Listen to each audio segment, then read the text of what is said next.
Хууль зүйн дотоод хэргийн сайдад хэрэг хянан шийдвэрлэх ажиллагаанд оролцох улсын байцаагчийн шийдвэр өөрчлөх хүчингүй болгох ямар ч эрхийг хуулиар олгоогүй зөвхөн шүүрх эрх хэмжээний асуудал байна.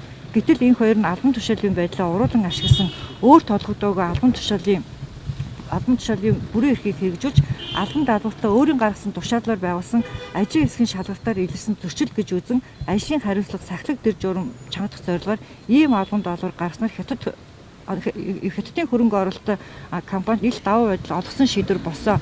Эрүүгийн хуулийн 22-ийн 1-р зүйлд эрх мэдэл албан тушаалын байдлаа уруулан ашиглах, нийтийн албан тушаалтан албан үүрэг бүрэн эрх албан тушаалын байдлаа уруулан ашиглах, эсвэл зориуд хэрэгжүүлэхгүй байж өөртөө эсвэл бусдад даваа байдал бий болгосон.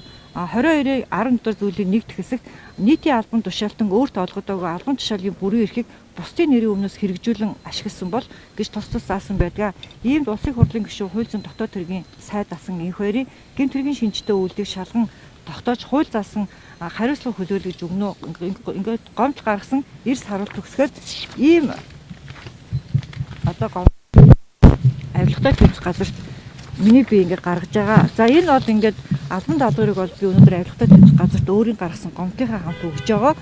Энэ хоёр гэдэг хүнийг бол би зөвхөн одоо эрх мэдэл албан тушаалаа одоо хууль зүйн дотоод хэргийн сайд байхдаа ашигласан гэж ярьж байгаа. Түүнээс бол энд бол онцлж хэлэхэд бол одоо аюуд компани болон тэр Хятадын одоо хөрөнгө оруулалтын хуушин одоо констракшны зөв бүрэг бол би дэнслэхгүй. Энийг бол одоо хууль хяналтын байгууллага шийднэ.